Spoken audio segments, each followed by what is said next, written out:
Pepe, cuando ha llegado, que somos amigos desde hace mucho tiempo, me ha dado un susto. Yo me había dicho que preparara una conferencia de 45 minutos, 60 más o menos, media hora. Esto es lo que hay, te tienes que circunscribir a los 30 minutos para que luego haya tiempo para el coloquio, para la charla. Y claro, me he quedado un poco estupefacto sencillamente porque si ya es difícil de por sí presentar a un personaje como este, al que me ha correspondido hoy presentar, es más difícil tratar de hacerlo en media hora, ¿no? Sobre todo por las propias características. No digo que Averroes sea más fácil, digo por aludir al que luego va a corresponder a mi compañero de mesa esta noche, pero es complicado porque es un personaje probablemente conocido, muy de soslayo en Córdoba, pero conocido simplemente a un nivel muy superficial, en aspectos muy concretos y sobre todo relativos a una obra, como veremos.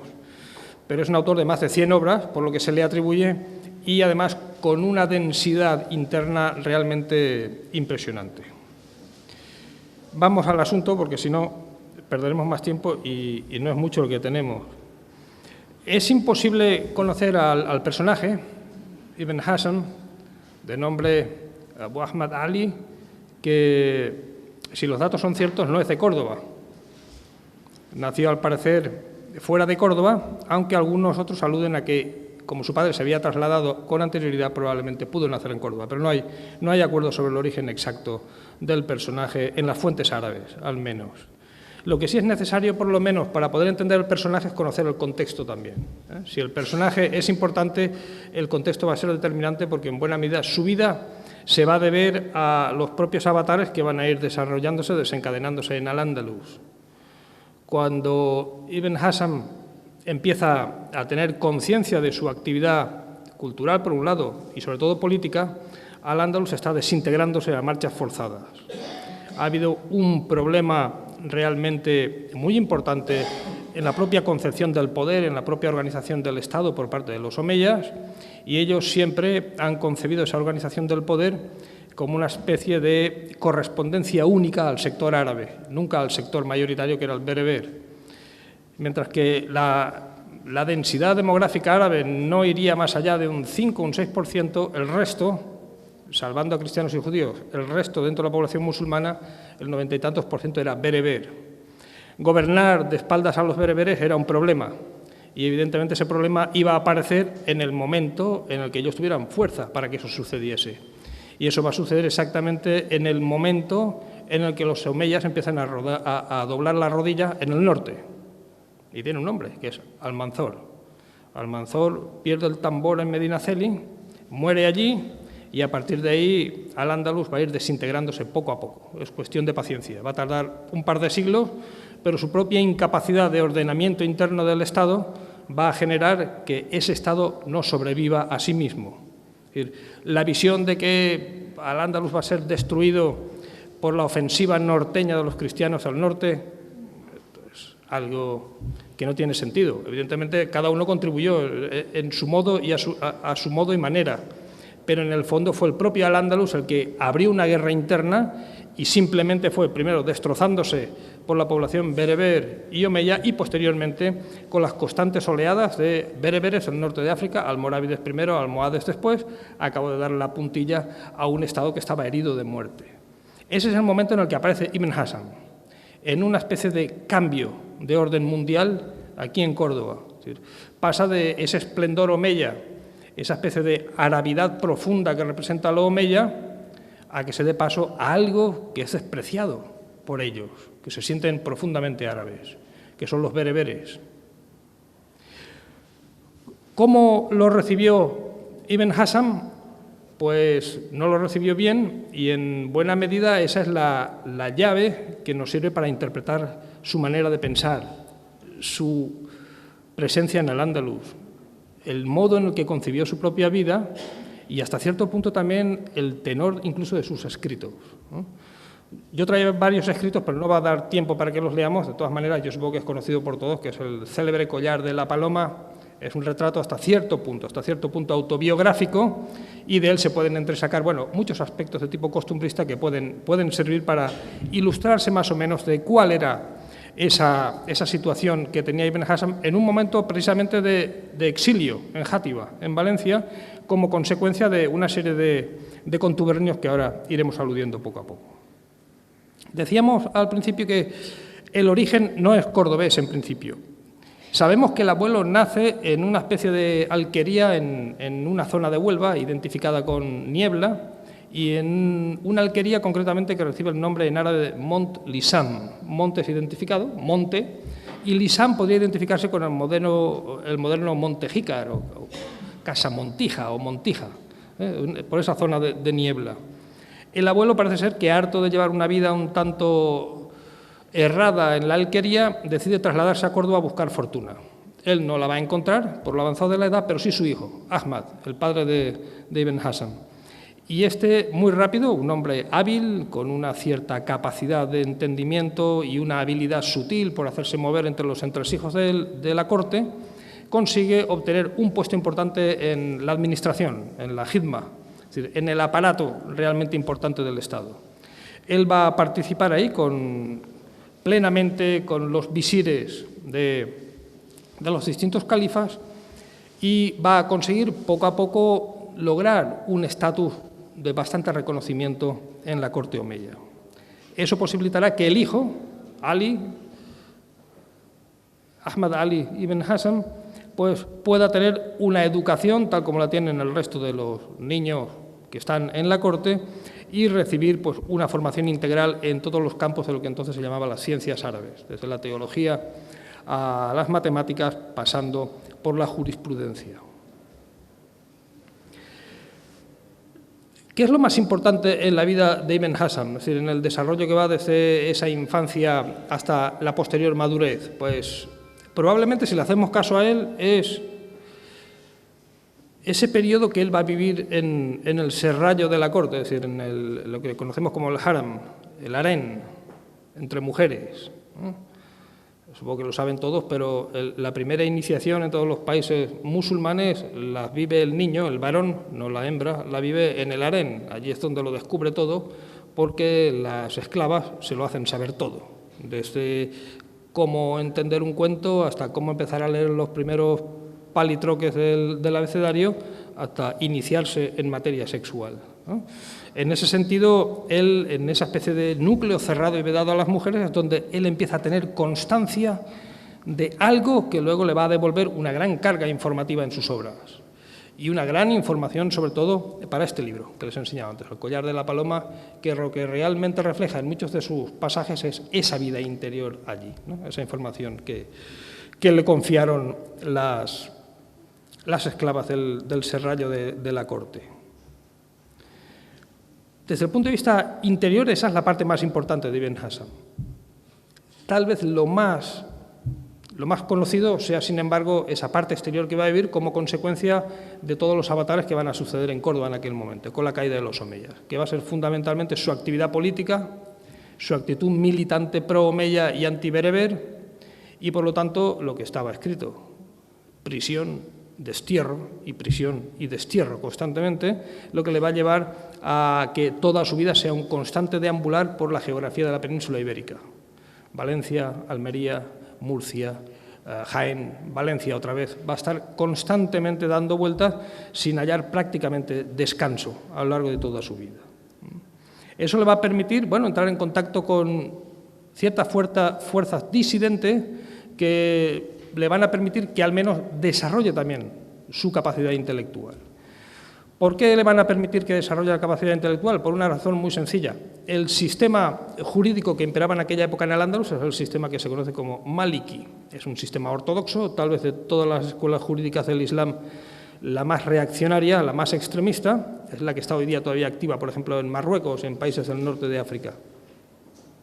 Él, sin embargo, no opta por esa especie de oficialidad del Estado, que lo fue durante la época omeya y lo va a ser con más fuerza posteriormente, en taifas y sobre todo con almorávides.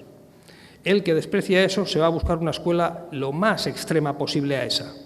Y busca una que se llama la Dhahiri, en árabe significa algo así como lo exterior, lo aparente, lo visible, que consiste en que todas las interpretaciones que se hacen jurídicamente son interpretaciones hechas al pie de la letra.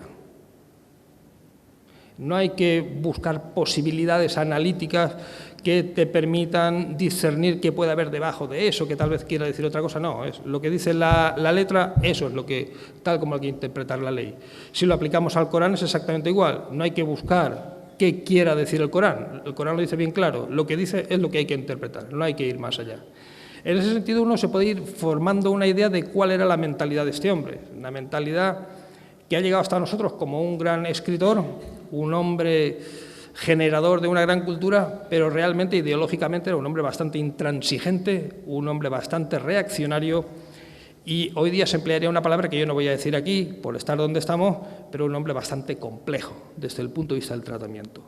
Lo que más ha llegado hasta nosotros son polémicas. Por donde iba, se iba peleando con todo el mundo. Tenemos cientos de polémicas por toda la geografía de Al-Ándalus, simplemente por defender su postura y atacar las posturas de los demás, independientemente de que tuviera razón o no tuviera razón. La inteligencia indica que podía tener razón en muchas cuestiones, pero esa misma inteligencia habla en contra de él, que sabiéndose perdedor, iniciaba las luchas, probablemente porque sabía que iba a perder, como había perdido con anterioridad cualquier posicionamiento que había llevado a cabo en política, siempre. ¿Por qué llega a ese posicionamiento político Ibn Hazm?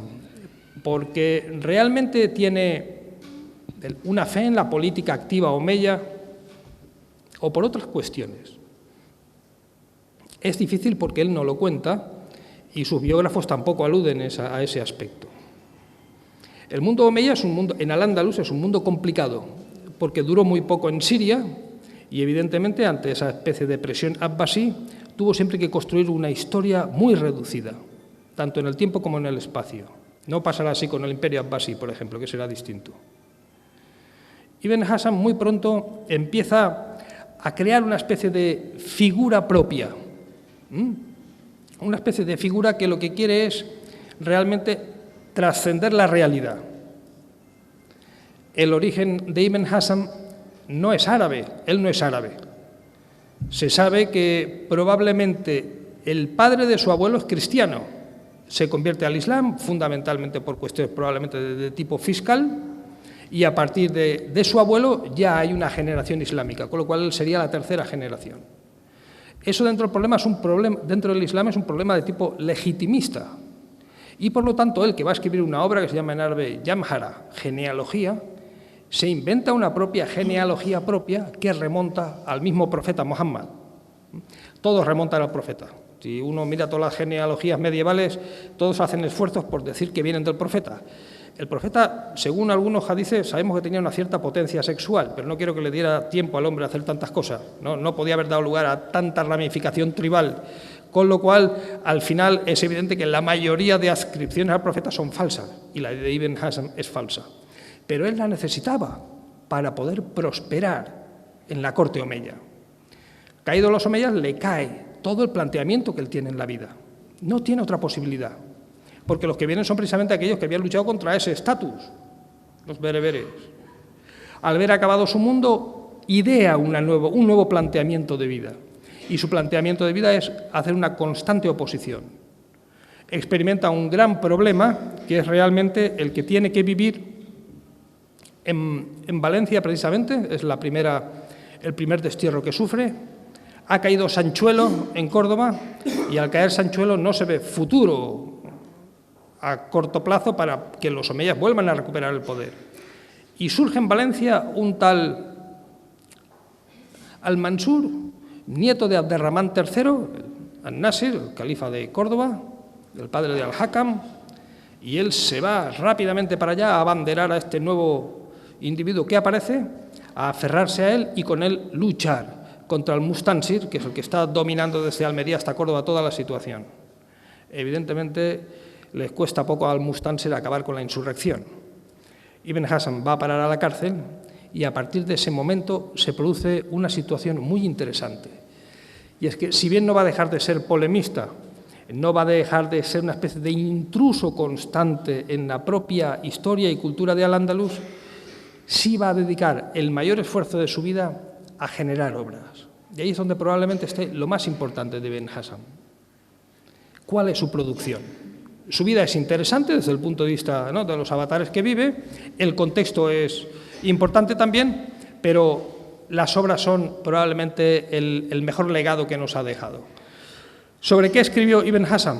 Escribió sobre multitud de obras, desde obras de tipo político, escritos políticos, escritos de tipo literario. Por ejemplo, hay una famosa, es la primera que se escribe en árabe, Risala fi Fadl al-Andalus, es la epístola en defensa, ¿no?, en favor de Al-Ándalus, que consiste en realzar todas las bondades que tienen los andalusíes y en echar por el suelo a los norteafricanos, fundamentalmente a los bereberes, y en concreto el texto es una respuesta a un escritor de Kairawán que escribe poniendo verde a los andalusíes, y él responde hablando de todas las cosas excelsas que se hacen en Al-Ándalus y el oprobio en el que viven los propios magrebíes como consecuencia de una falta de cultura y educación que no han recibido por no ser árabes, fundamentalmente.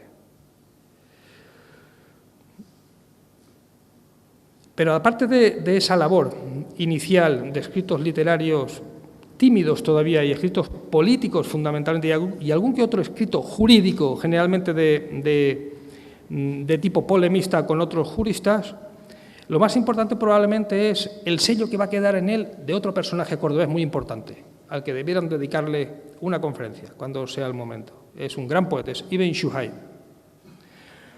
En Córdoba había un gran admirador de Ibn Shuhayd que fue rector de la Universidad de Córdoba y era miembro de la academia también, y fundó una revista en la academia que se llamaba Al-Mulk. Yo creo que todos lo tienen en su memoria el nombre de quién es, ¿no? Es el rector más famoso que ha tenido la Universidad de Córdoba, que además era de veterinaria, como el que tenemos ahora también, y aquí algunos compañeros de veterinaria hay también hoy aquí. Ese personaje, Ibn Shuhayd, es probablemente el personaje más interesante de Córdoba, el más inteligente. Muere joven, 32 años, de una apoplejía, pero es probablemente el maestro de todos los que van a ir detrás. Y Ibn Hazm es discípulo suyo. Aprende el arte de hacer versos, el arte de narrar, el arte de argumentar. Todo lo aprende directamente de Ibn Shuhayd. Hasta que no muere Ibn Shuhayd, a edad temprana, como hemos visto, él no va a empezar a erigirse en la gran figura cordobesa del momento. Vamos a tener dos figuras en ese momento, una musulmana y una judía. Va a haber cristianos también, ¿no? Pero fundamentalmente una judía y una cristiana, a la que ahora aludiré, a la judía. Una judía y una musulmana, perdón.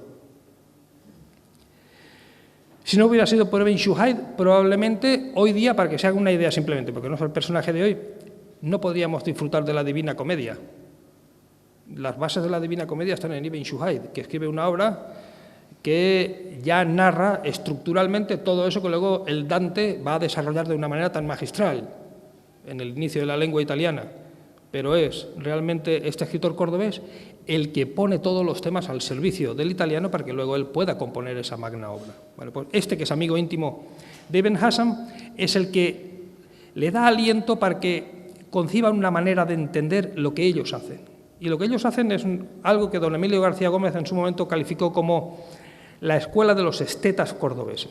Es decir, un grupo de gente de una gran cualificación, una gran educación en las materias de las ciencias del Islam, que conciben que todo acto intelectual es producto de un arjé, ¿no? Lo que en griego se entiende como una especie de raptus, que uno lo tiene cuando nace, es un don que uno tiene. Y es todo lo contrario a la tejné, a la técnica. No es algo que se aprende a base de cultivar y de aprender, no, es algo que viene dado. Y el individuo en ese sentido representa un don divino. Ese don divino es el que empujó toda la vida a Ibn Hazm a creer que lo que hacía estaba por encima de los demás. Y si bien es cierto que lo que él creía obedecía a un rasgo de, en cierto modo, egocentrismo, en el fondo fue verdad. Porque, como ahora veremos, vamos a tener un par de obras de carácter muy interesante que son prácticamente obras realmente modernas. Hay una historia de las religiones, ahora veremos, que se escribe en pleno siglo XI, cuando la primera historia de las religiones en Europa va a aparecer en el siglo XIX. Cuando, para que haya una obra de carácter de tipo sociológico, como la de Ibn Khaldun en el siglo XIV, él va a escribir un tratado de una singularidad psicológica impresionante en el siglo XI. Es un avanzado. ¿Es todo fruto suyo? ¿Es todo imaginación suya, inteligencia suya? No, tampoco. De Bagdad aquí venían muchas cosas y, en cierto modo, este collar de la paloma, Tawq el-Hamama, es una especie de revisión y, podríamos decir, recensión de un libro que se llama El libro de la flor, que escribe un tal Abu Daud en Bagdad un siglo antes. No es una copia, pero la estructura le sirvió a él para crear su propia obra, ¿no? En ese sentido, me gustaría recalcar, porque como de lo que se trata es de presentar al personaje, que lo veamos como una especie de Dr. Jekyll y Mr. Hyde.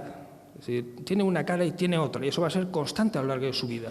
La inteligencia no va a tener correspondencia con su forma de actuar. Su virulencia no va a tener correspondencia con la inteligencia y la argumentación que demuestra en sus escritos. Es decir, va a ser un contraste constante a lo largo de su vida. Este sería el sello probablemente más interesante. Hemos dicho antes que fue un autor prolífico y hemos mencionado escritos políticos, escritos jurídicos, algún escrito literario menor. ¿Qué más tenemos? Tenemos obras, ya hemos dicho, una obra de carácter, es difícil de encuadrar el género porque es la genealogía, ¿no? Estaría la Yamhara, estaría encuadrado dentro de lo que hoy día se llama la heráldica y la genealogía, es decir, tratar de trazar los orígenes de todas las tribus árabes que están en Al-Ándalus, para filiarlas con sus diferentes orígenes. Hay una obra historiográfica también, muy interesante, muy poco utilizada, pero muy interesante, sobre el periodo cordobés, se llama Naqd el-Arús, las pecas de la novia. Los títulos en árabe son muy graciosos, porque a veces no tienen nada que ver con lo que dice dentro, pero es una especie de ejercicio literario.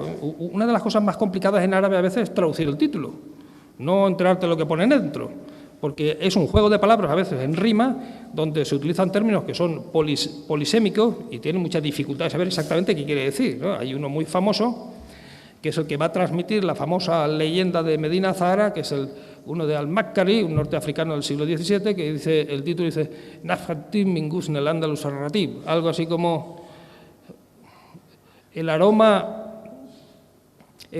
del perfume de la rama odorífera de Al-Ándalus. Uno lee aquello y dice, esto es un tratado de droga, una droguería, ¿no? Historia y literatura. O sea, uno nunca va, lo que ve afuera no espera nada dentro, salvo las obras de Maimónides. Cuando ponía nombres eran Kitab el-Jima, el libro del coito, que era un tratado para que aprendieran a cómo había que hacer el coito en la corte de Egipto, del visir egipcio. O libro del asma, el asma. Pero en estos no. En el caso islámico, los giros que se hacen con los títulos son interesantes. Luego, las pecas de la novia no es ninguna cuestión de acicalamiento o de moda, es historia pura de la Córdoba inicial omeya. Muy interesante, un libro muy interesante. Hay un libro muy desconocido, es un tratado muy desconocido, al que en un determinado momento se le prestó mucha atención y que yo creo que en el fondo es falso. No falso el escrito de Ibn Hazm, sino falso el contexto en el que se presenta. El libro lo escribió él, sin duda, ahí no hay ninguna duda. Pero lo escribe como respuesta, como ataque al otro famoso personaje al que yo aludía hace un rato, que hay que dedicarle también otro, que es Ibn Nagrela, el famoso judío cordobés del siglo X. Probablemente una de las personas más brillantes, tan brillante debió ser que para que lo convirtieran en general de las fuerzas ciríes en Granada, cuando técnicamente el Islam no puede conferirle el mando del ejército a un no musulmán, y lo tuvo. Eso provocó un pogrom en Granada, matanza de la comunidad judía completa, y a partir de entonces erradicó la presencia judía en Granada, desde aquel momento. Pero es un personaje importante, un personaje muy inteligente además. Pues se le atribuye a este personaje un ataque al Islam, y entonces Ibn Hazm, que es el mayor representante en ese sentido de la puridad islámica, se ve en la necesidad de responderle, y le escribe un rad, en árabe rad es una réplica a Ibn Hazm, y lo pone de vuelta a Ibn Nagrela y lo pone de vuelta y media.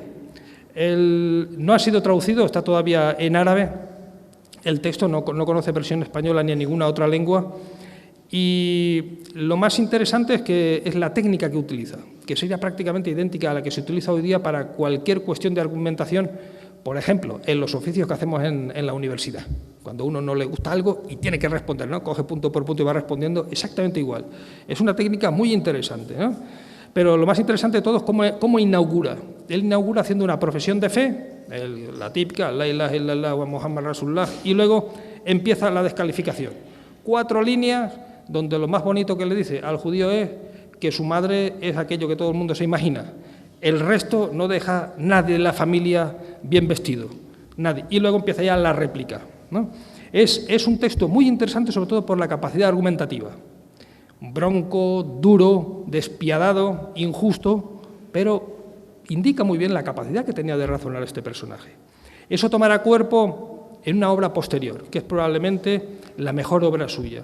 Es un libro que se llama Fisal fil Milal, algo así como, hay dudas si se debe leer Fisal o Fasl, algo así como los capítulos de las sectas.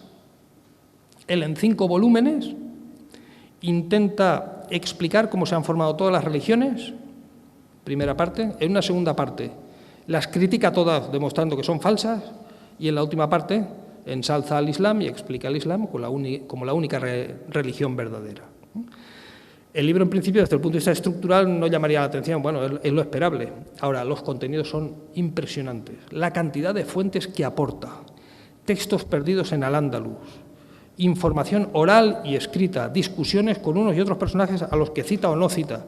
Es un verdadero cajón impresionante de informaciones que sirven para reconstruir todo el clima religioso, no solo de la Córdoba omeya, sino probablemente de todo Al-Ándalus en aquel momento. Es probablemente, si hubiera que mencionar algún libro de Al-Ándalus como hito textual, este sería probablemente, para mí, en mi opinión, el más importante de todos por la envergadura que tiene. Por la envergadura, ¿no? Son 5 volúmenes densos, con una información, como digo, y una documentación realmente impresionante, que uno se queda sobrecogido de cómo pudo disponer de tanta información. Y hasta tal punto fue así que este es el texto al que yo me he referido antes como probablemente ese primer tratado comparado de religiones de los que no tendremos ejemplos hasta el siglo XIX en la escuela alemana, por ejemplo, ¿no? Pero si hay un texto famoso es el collar de la paloma, Tawq al-Hamama. Las interpretaciones del título son muy diversas, dependiendo de las distintas escuelas. Tawq al-Hamama, en principio, se creía que era el collar que llevan las palomas torcace en el cuello, pero no, tiene un sentido distinto ligado al ámbito sexual. Cada uno se puede imaginar. Esta cuestión de los literatos musulmanes son en ocasiones bastante más retorcidas de lo que nos podemos imaginar, ¿no? Es el principal libro. ¿Por qué? Sencillamente por una cuestión evidente, que es lo que suele suceder habitualmente, y es que como la historia la escribimos al final de ella, y en buena medida los historiadores nos dicen más de una vez, no, la historia es que hay que dejar pasar el tiempo para poder valorarla con una cierta objetividad y tal. Bueno, probablemente eso sea cierto, yo no lo discuto, pero probablemente eso conlleva sus riesgos también, ¿no? Pérdida de material, pérdida de cercanía, capacidad de invención, mitificación, en fin, toda una serie de cosas que se van encadenando. Y eso probablemente es lo que ha pasado en este caso con Ibn Hazm. Es una gran obra, pero esta obra no la conoció nadie. No la cita nadie, no interesó a nadie. Es una obra que realmente se descubre en el siglo XIX, como va a pasar con muchos autores andalusíes. La descubre un ruso, la traduce al ruso, Pocock, y a partir de ahí empiezan a darse cuenta en Inglaterra, en Alemania y posteriormente en España, donde la traduce Emilio García Gómez hacia los años 50, si no me falla la memoria, 50 o 60. Pero nadie la conocía. No es un tipo literario que interese. Es algo que no es que fuera despreciado, pero que realmente no llamó la atención de los catalogadores o de los canonistas literarios del momento. Sin embargo, es la gran obra de Ibn Hazm. Y no hay prácticamente cordobés que no la haya leído. Es una cuestión de agradecer. Pero realmente, si hubiera que mencionar una obra, esa obra sería el Tratado de las Religiones y probablemente esa obra pequeñita historiográfica tan interesante que son Las pecas de la novia, el Nakt el-Arbus. ¿Qué nos cuenta el collar de la paloma? Nos cuenta hasta cierto punto la vida de Ibn Hazm, con unos tonos de tipo costumbrista, siempre con una gran capacidad analítica. Fue un hombre, ya lo hemos dicho, que debido a su inteligencia tiene una capacidad de análisis realmente brutal. Y yo recomiendo la lectura para aquellos que tengan ganas de reírse de cuando en cuando. El libro de cuando en cuando es aburrido, pero tiene pasajes que son realmente memorables, ¿no? Imaginemos que fundamentalmente el libro lo que es un tratado sobre el amor. Y lo que hace Ibn Hazm es ir descubriendo toda aquella serie de elementos que caracterizan o al amor en sí mismo como hecho abstracto o a los amantes. Desde la escopeta que va allí molestando a los amantes, desde el que va allí a malmeter para que los amantes se peleen, desde cuando la amante o el amante, a veces el género no se ve muy claro en árabe, no sabemos si son entre dos señores o entre señor y señora, se enfada y el otro no sabe cómo reaccionar. Es decir, hay toda una serie ahí de aspectos tan brillantemente analizados que realmente el libro tiene una frescura impresionante.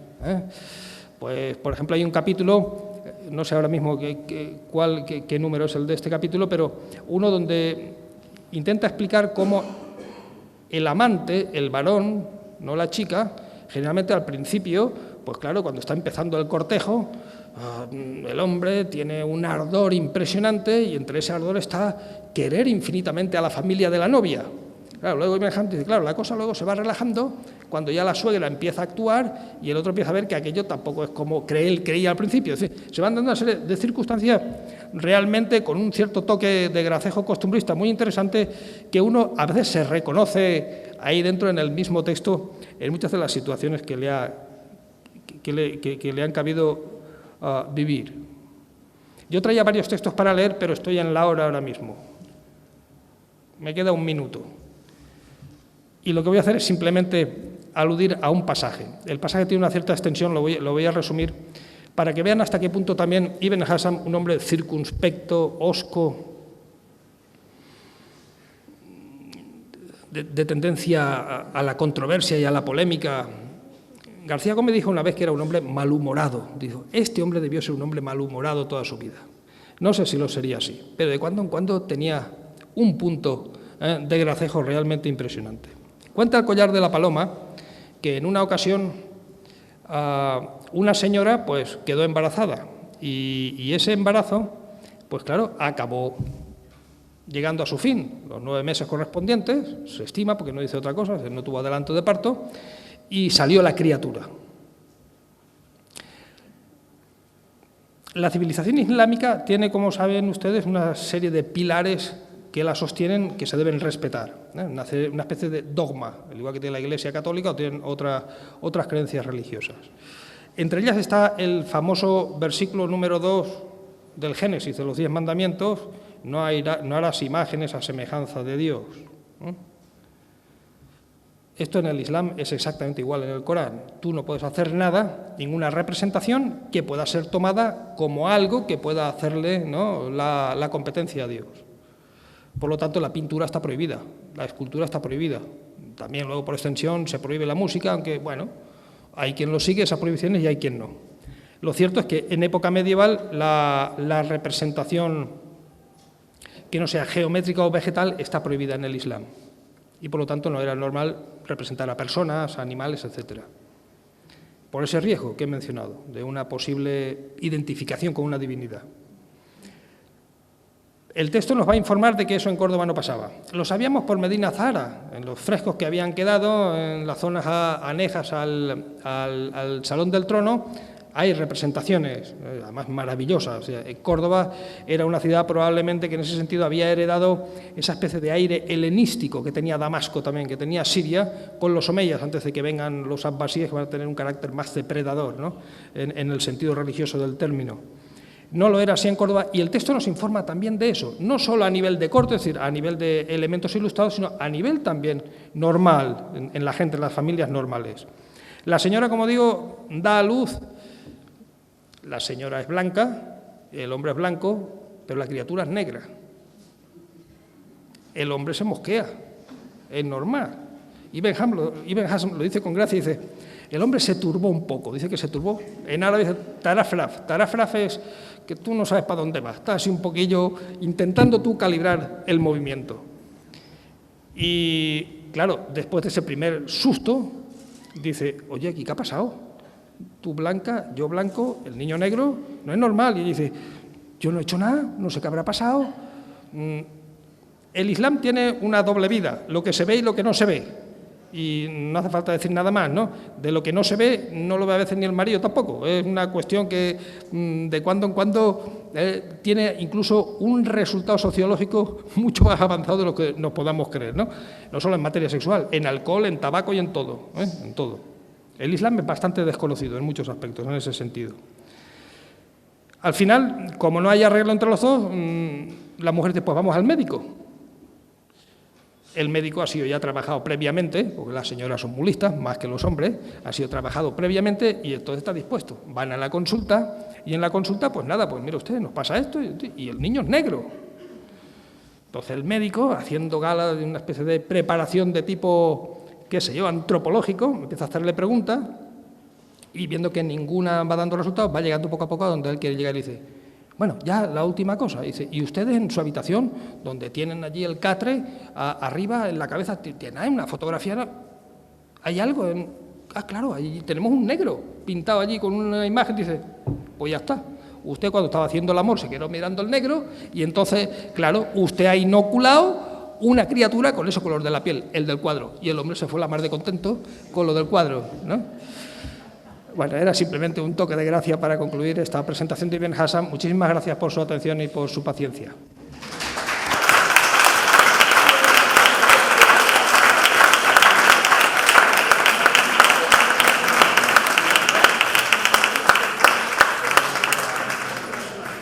Saludo al presidente de la mesa, querido amigo José Manuel Escobar, al doctor Monferrer, amigo Juan Pedro, que has dado una magnífica conferencia de algo que tú dominas ampliamente, como es ese periodo árabe de Córdoba, en concreto de Ibn Hazm. Saludo también al subdelegado de Defensa, que nos acompaña, al comisario provincial del Cuerpo Nacional de Policía, al director de la Real Academia y a todos ustedes que han querido dedicar un tiempo del día a asistir a estas dos conferencias.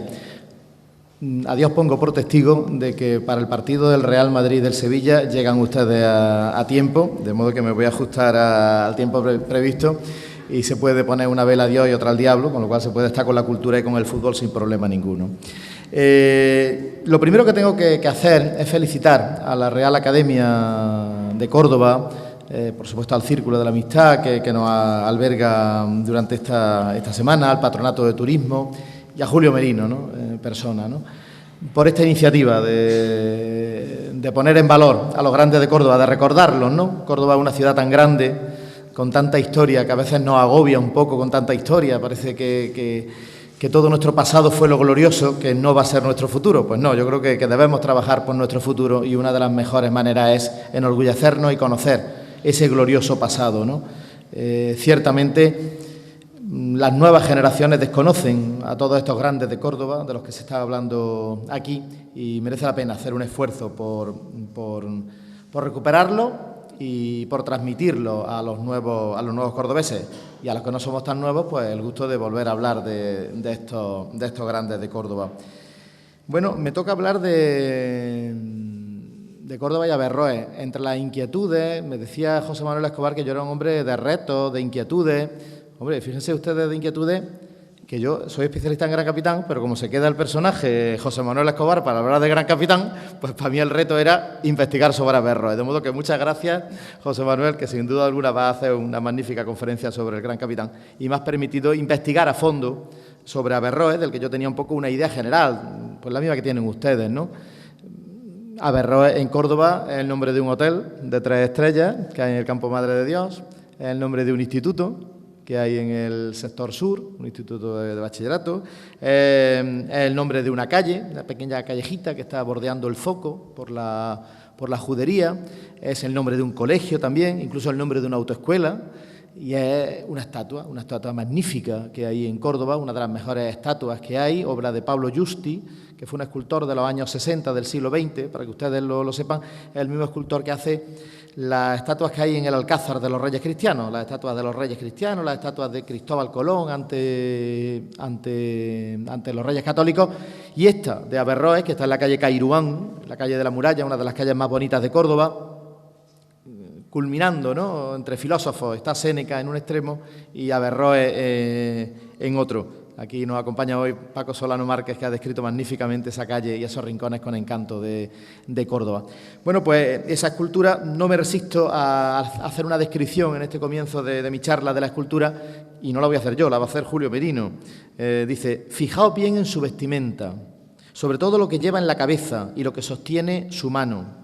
En la cabeza lleva un turbante que algunos piensan que los árabes utilizan para cubrirse de la arena del desierto, de los rigores del calor y de la luz solar. Pero el turbante era también un elemento espiritual de la fe que identificaba al creyente, hasta el punto de que llamar a la puerta de alguien sin turbante era considerado un insulto. Con su mano izquierda y apoyada en la rodilla, Averroes sostiene un libro, o sea, la sabiduría. Y ahí, entre esos dos símbolos, hay que situar la grandiosa obra de Averroes, entre la fe, teología, y la sabiduría, ciencia. Porque toda su vida se la pasó pensando y escribiendo sobre la fe y su relación con la ciencia. Para Averroes, la fe y la ciencia no son enemigas, sino complementarias, ya que la fe solo llega hasta donde comienza la ciencia, y la ciencia se acaba donde no encuentra respuestas. Si entre el hombre y Dios hay una distancia de 100 kilómetros y la ciencia solo llega hasta el kilómetro 10, el resto, los otros 90 kilómetros, solo pueden recorrerse a través de la fe. Pero fijaros también en sus vestidos. Como veis, lleva una túnica larga que le llega desde el cuello hasta los tobillos, o sea, justo lo que el Corán manda como vestido de hombre. Lo que demuestra que Averroes fue también un buen creyente y que la obra de Mahoma fue su Biblia. En la relación de Averroes y Córdoba, pues tenemos que poner también pues, una frase de la que nos sentimos muy orgullosos los cordobeses, siempre rivalizando con Sevilla, mirando a Sevilla, unas veces con recelo, otras veces con admiración. Pues en este caso, los cordobeses siempre recordamos la famosa frase de Averroes, que la rescata el historiador Al-Makari, y que según este historiador, cuando el califa almohade Ibn Zuhur, pues a una serie de sabios que tenía en su corte, entre ellos Averroes, le pregunta que qué diferencia hay entre Córdoba y Sevilla. Pues según Al-Makari, Averroes le dijo al califa: si muere un sabio en Sevilla y se quieren vender sus libros, estos son llevados a Córdoba para ser vendidos en ella.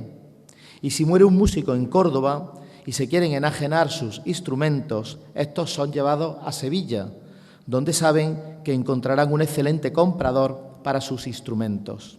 Córdoba es en todo el mundo la ciudad que más libros tiene. Esto decía Averroes, con lo cual merece todo nuestro cariño ya por estas frases tan bonitas que le dedicaba a su ciudad. Lejos estaban aquello de Córdoba, ciudad bravía, que entre antiguas y modernas tiene 300 tabernas y una sola librería.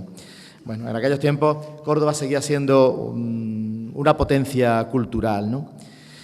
Hablemos ya un poco de la vida de Averroes. Con permiso de Juan Pedro Monferrer voy a intentar decirlo en árabe: Abul Walid Muhammad ibn Rus. Ese era el nombre que, latinizado, pues se dice Averroes. Él nace en Córdoba en el año 1126 y morirá en Marrakech, la capital del Imperio almohade, en Marruecos, en 1198. Es el gran pensador árabe por excelencia, el gran pensador árabe y desde luego el último gran andalusí que dio la historia. Juez por tradición familiar, su padre y su abuelo eran jueces, médico también, y finalmente filósofo por sus estudios. Estudió teología, estudió medicina, astronomía y filosofía, todo en Córdoba. Su gran maestro en filosofía es el filósofo hispanoárabe Ibn Baya. Los andalusíes. Hemos dicho que Averroes fue, en mi opinión, uno de los últimos andalusíes grandes que ha dado la historia. Los andalusíes eran esos españoles. Los andalusíes eran españoles. Podemos hoy decir que los andalusíes también eran españoles. Españoles que eran descendientes de los conquistadores del 711, que sentían al Andalus como su tierra. Ellos la sentían como su tierra. Ellos conocieron el esplendor omeya, el esplendor del califato omeya, al que contribuyeron, vivieron la fitna, la guerra civil que puso fin al califato omeya. Como ha contado Juan Pedro Monferrer, no fueron los reinos cristianos quienes liquidaron el esplendor omeya, fueron los propios musulmanes con sus luchas sociales internas entre árabes y bereberes, ¿no?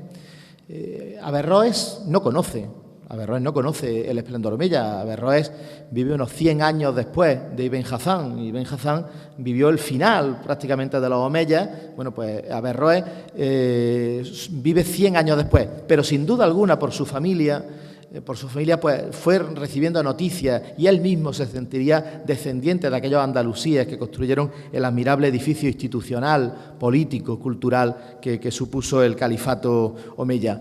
Pero le tocó un tiempo muy difícil a aquellos andalusíes y a Averroes, sin duda. Un tiempo muy difícil porque el califato omeya estalló en los reinos de Taifas, y luego fue algo incluso peor que los reinos de Taifas. Fue el dominio de unas tribus del norte de África, los almorávides primero y los almohades después. A los dos los conoció Averroes.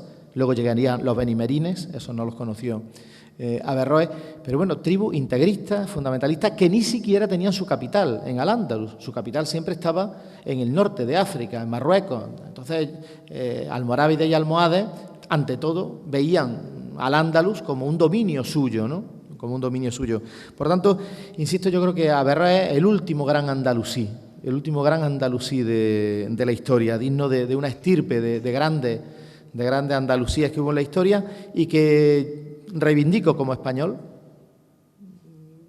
Creo que los españoles actuales debemos reivindicar también a aquellos andalusíes que se sintieron parte de este territorio y contribuyeron a forjarlo. Decir que políticamente fue un triunfador Averroes, porque los califas almohades, a pesar de que eran muy integristas, el imperio almohade era un imperio fundamentalista.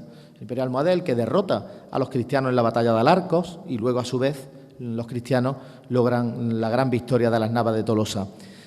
Bueno, eran fundamentalistas, pero los califas, como todos estos reyes déspotas, pues solían tener un círculo más liberal, un poco más culto en torno a ellos. Y Averroes, sin duda alguna, formó parte de ese círculo de los califas almohades. Él tuvo relaciones con 3 califas almohades.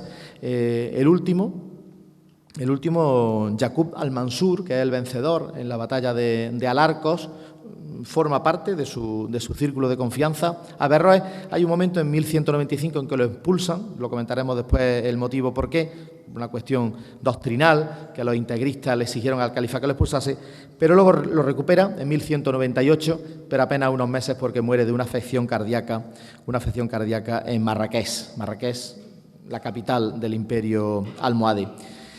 Unas pinceladas para hablar de Averroes médico.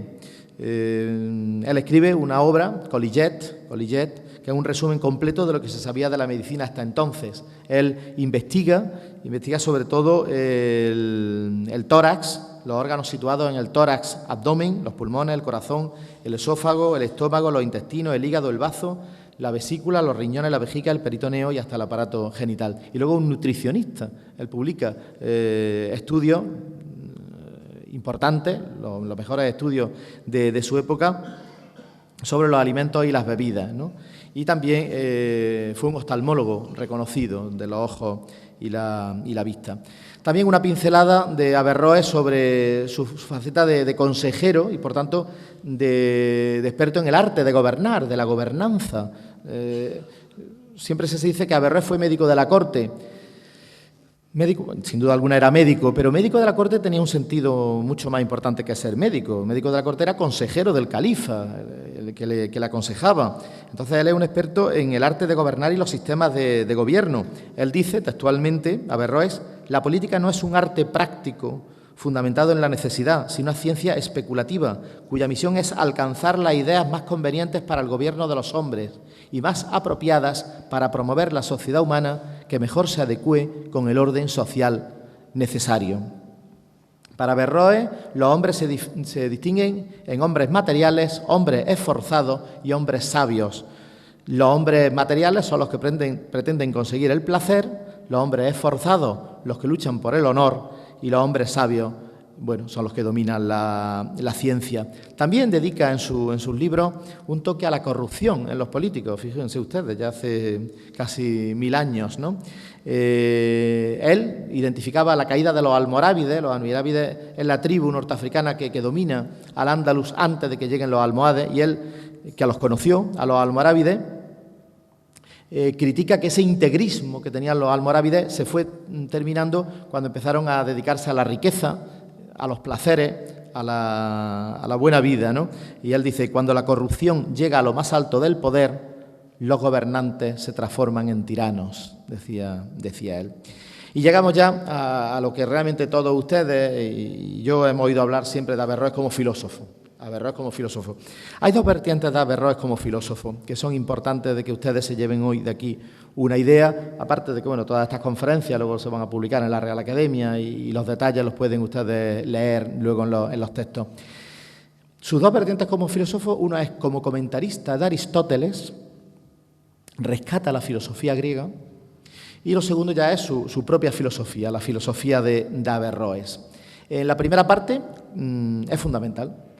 Aristóteles llega a Europa gracias a los comentarios de Averroes, a que rescata toda la obra en distintos libros, los comentarios de Aristóteles, comentario mayor, el medio y el pequeño comentario o la paráfrasis. También comentó la República de Platón.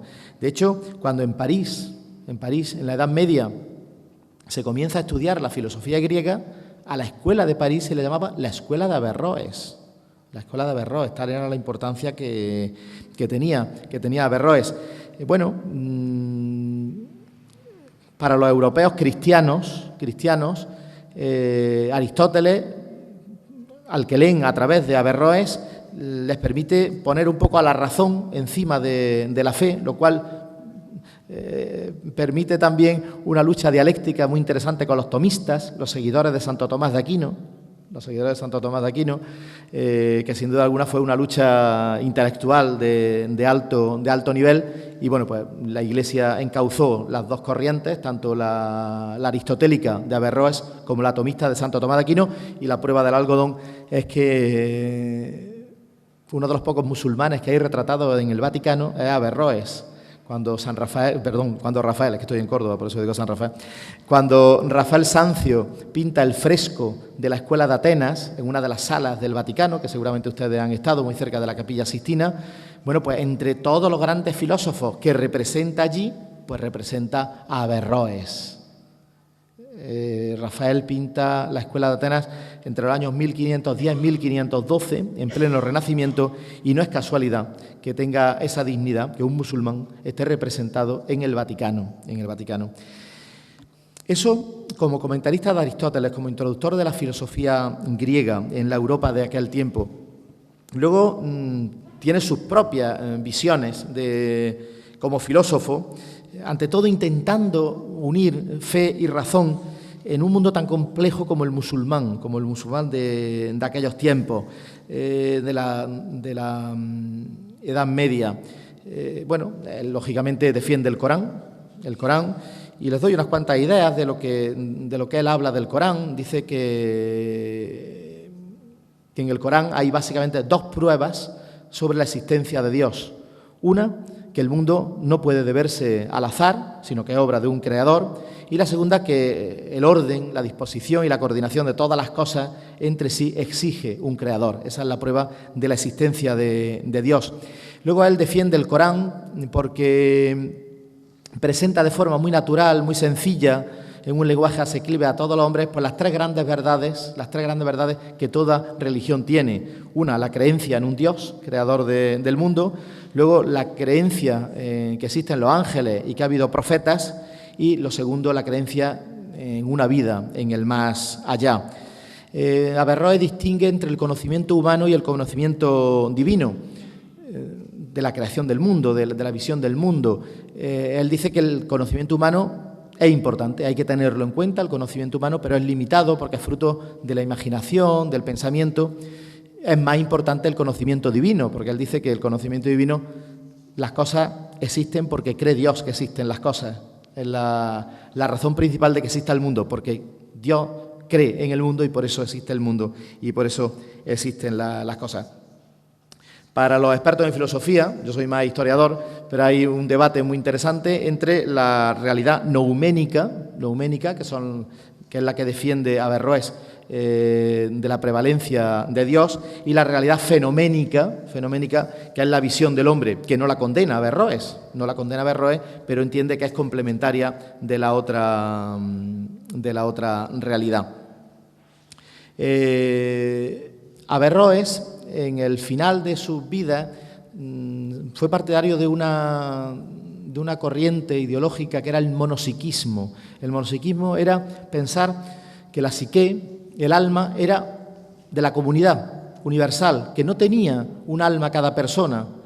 Entonces, rayaba un poco la herejía en el mundo musulmán, bueno, y en el mundo cristiano también lo hubiese rayado, porque él consideraba que cuando moría una persona no tenía alma y no iba al otro mundo, ¿no? Porque el alma era comunitaria. Fue precisamente esta idea suya en el final de su vida la que obligó al califa almohade, al-Mansur, a apartarlo de la corte, muy a pesar suyo. Seguramente pues los pelotas de turno que hay siempre en torno a los poderosos le dirían: este hombre está en contra de la fe verdadera, es un hereje, y el califa no le quedó más remedio que apartarlo, pero solamente 3 años. Estuvo desterrado en Lucena y a los 3 años, en 1198, lo recuperó como consejero áulico suyo y pasó sus últimos meses de vida en Marrakech, donde murió de una afección cardíaca en el año 1198.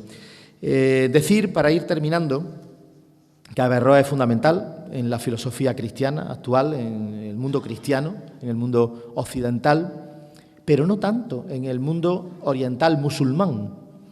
Realmente no tuvo influencia, lamentablemente, no tuvo influencia en el mundo oriental musulmán, sí algo en el mundo occidental. Y precisamente quiero terminar mi conferencia con un toque actual del Islam y Averroes en la actualidad, porque el Islam tiene 2 visiones de Averroes actualmente. Hay una visión de Averroes como un hombre creyente, pero que pone la razón en diálogo fructífero con la fe, una especie de visión moderna del Islam. Esto parte sobre todo del siglo XIX, de pensadores musulmanes del occidente musulmán que rescatan a Averroes y que tiene su expresión mayor en un marroquí, en un filósofo marroquí, Mohamed Abed Jabri, que murió hace 6 años, que es el gran defensor de Averroes en la cultura islámica. Tiene un gran libro de 3 volúmenes, Crítica a la razón árabe, y bueno, él señala a Averroes como el germen de un racionalismo realista con el que el Islam debería afrontar el día a día, ¿no? No una sumisión absoluta de la fe a la razón, sino un diálogo constructivo entre la razón y la fe. Hay un director de cine, Youssef Chahine, que dirigió una película, El destino, en 1997, que es la mejor película sobre Averroes y, bueno, realmente presenta a Averroes como un liberal que lucha contra el integrismo musulmán y que podría ser un poco la esperanza para que el Islam actual pues avanzase y no se quedase en esa etapa oscura en la que en algunas partes está. Pero tengo que terminar diciendo que también Averroes es citado por el yihadismo hoy en día. Averroes tiene un libro escrito que es el libro de la yihad, el libro del yihad, y era el libro de cámara, el libro de mesita de noche prácticamente, de Abdullah Hassan. Seguramente muchos de ustedes no conocerán a Abdullah Hassan. Abdullah Hassan era un palestino que fue el maestro de Bin Laden y junto con Bin Laden y al-Zawahiri fueron los 3 fundadores de Al-Qaeda. Entonces, Abdullah Hassan escribió un libro en 1987, Súmate a la caravana, que es como la Biblia del yihadismo. Y ese libro, Súmate a la caravana, está inspirado en el libro del yihad de Averroes. No hay que olvidar que al fin y al cabo Averroes fue un consejero de un califa integrista, de los califas almohades. Pero quiero pensar que el pensamiento de Averroes en el siglo XII podía ser ese, adornado luego con ese diálogo que él quería construir entre fe y razón, muy alejado de la barbarie que en pleno siglo XXI quieren tener algunos de los que se llaman sus seguidores. Pues nada, muchas gracias y buenas tardes.